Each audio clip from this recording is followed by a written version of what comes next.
Scuze, sună telefonul. Bun, deci ne focusăm pe medium. Îmi pregătesc niște bobițe care deja eu le-am ars, să le fac în bobițe mult mai ușor, să nu mai stau.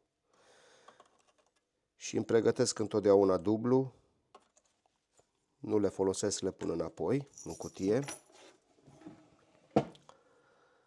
Perfect.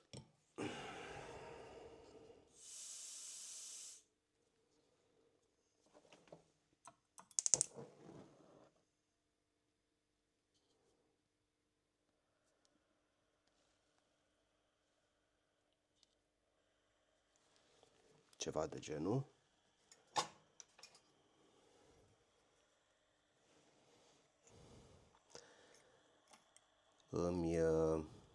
Îmi pregătesc deja o bobiță să o am pe pinul ăsta. O am aici. Și ușor, ușor încerc să accesez zona unde este fluxul și unde vreau să sudez. Când fluxul se usucă, în momentul ăla, atunci îi pui și argintul de lipit. Poziție mai dificilă.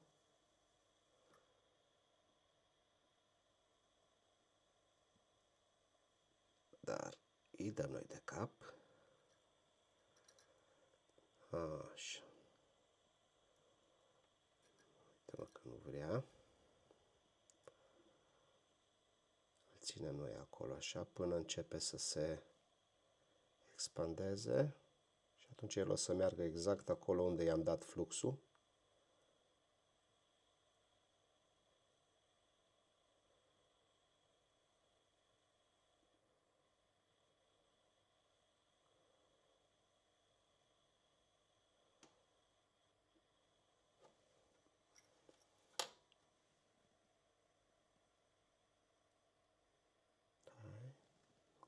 Dăm un pic mai puternică flacăra.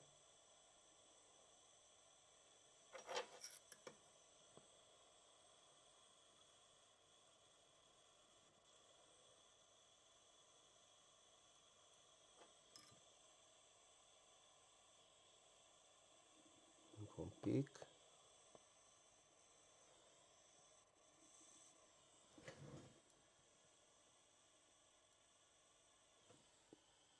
Gata.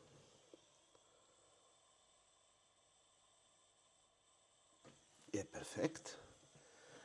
Luăm următorul.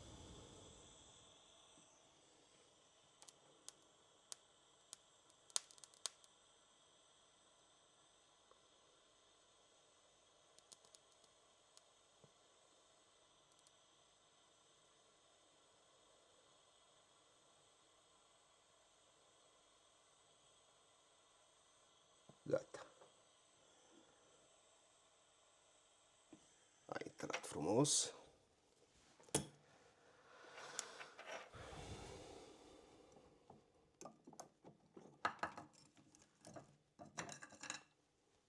Este sudat.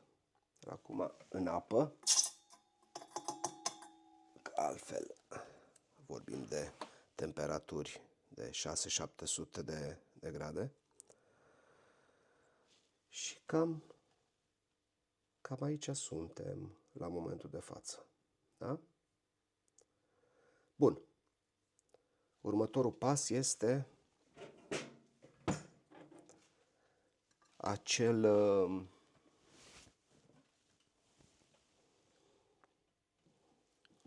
fir pe care vi l-am spus că trebuie pus,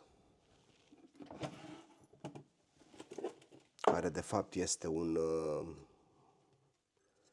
în realitate, steagul lui este ceva de genul o sfoară așa, înădită. Bun.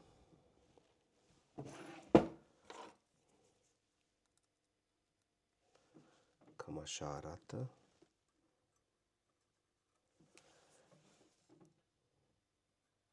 Încercăm să o punem cât mai frumos. Și acum trebuie să-i dăm din nou flux.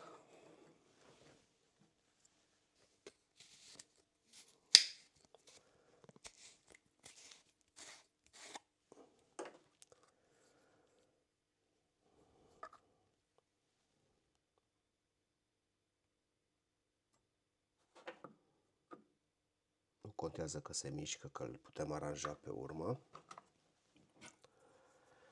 pe poziția care ne-o dorim.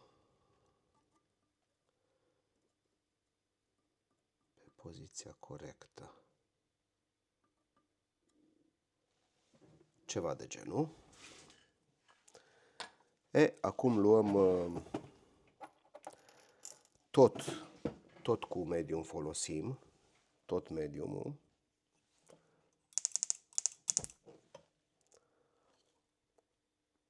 Dar cu mare atenție să nu dezlipim partea cealaltă.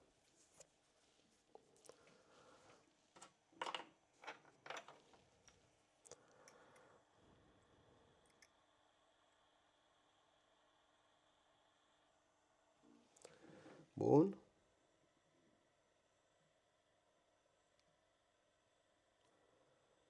Trebuie să se tragă fluxul în primul rând. Se usuce.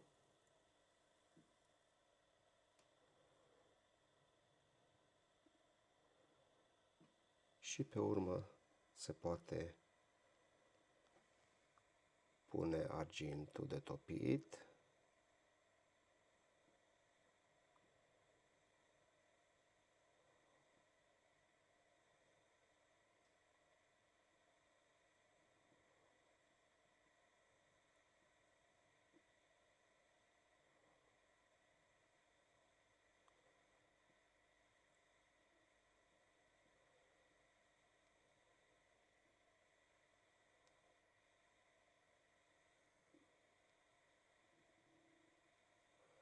Și a plecat, pot să spun că a plecat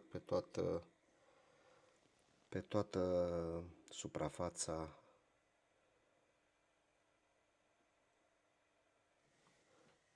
și îl declar lipit. Bun. Îl luăm și îl băgăm în apă. Ups.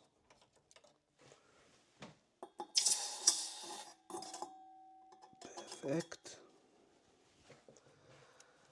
Îl controlăm să fie prins bine. Foarte bine prins.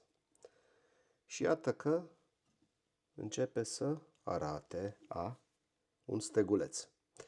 Bineînțeles că urmează și deul și pe urmă începe distracția de finisaj și așa mai departe. Dar hai să punem și deul ca să ne scăpăm de lipituri. Trecem la lucrurile mai plăcute pe urmă. Întotdeauna, înainte de lipire, când ai pus și mâna pe material, trebuie să-i dai un pic de șmirgăl, pentru că grăsimea de pe degete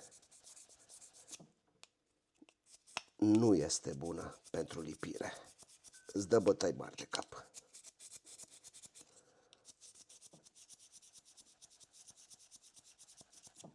Ok, acum îl punem în poziție culcată și venim cu deul.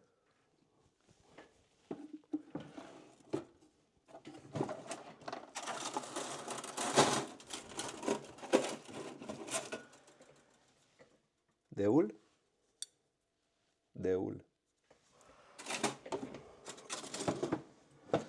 Bun, în primul și în primul rând, la fel facem și la D. Îi dăm un pic de șmirgăl să creăm aderența. Și în momentul ăsta nu mai punem mâna pe el, să nu-i mai dăm grăsime. În schimb, putem lucra cu penseta. Bun. Acum, ca să nu lăsăm urme mari în jurul deului, eu fac deul exact pe el.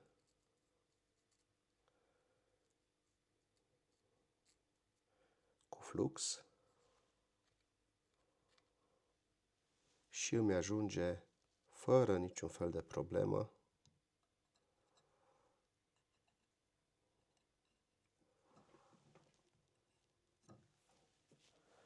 pentru tot procesul.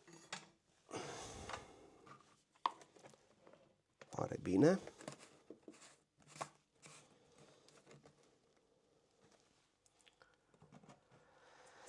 Acum o să dăm, în schimb, nu o să-i mai dau medium, ca să nu dezlipesc celelalte lipituri. Îi dau medium undeva la 750 de grade, LED ăsta ușorul este la 650, deci îi dăm cu 100 de grade mai puțin, ca să nu afectăm, să nu dezlipim celelalte lipituri. Perfect. Dăm drumul.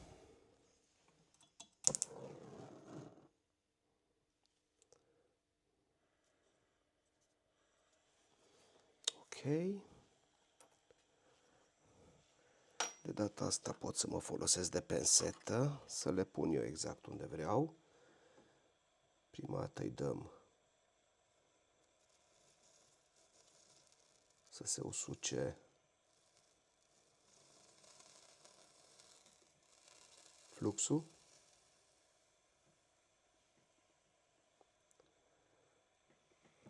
Poziția este ok. E bună. Și îi dăm prima bobiță de lipitură. Ea acum o să intre. Ia uite că nu a intrat și puțin și peste, dar nu e o problemă. Încercăm să-i dăm și din partea asta la altă. Încălzim mai mult placa de jos ca să-i dăm direcția, să-i spunem, te duci în jos. Exact, perfect. Pot spune că nici n-ar mai trebui să mai dau încă una, că ea deja e lipită, dar pentru a fi 100% sigur că avem destulă lipitură, îi mai dăm o biluță de argint, de lipitură, pentru a fi siguri. Foarte frumos, foarte elegant, superb. Sunt fericit și mulțumit. Perfect. Bun. În momentul ăsta avem și deul, trebuie să băgăm în apă.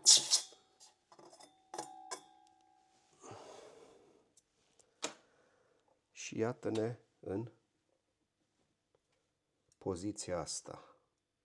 De acum încolo încep lucrurile mai frumoase din punctul meu de vedere, finish, adică bibiliala, migăliala, dar frumoasă, spun eu. Mie îmi place.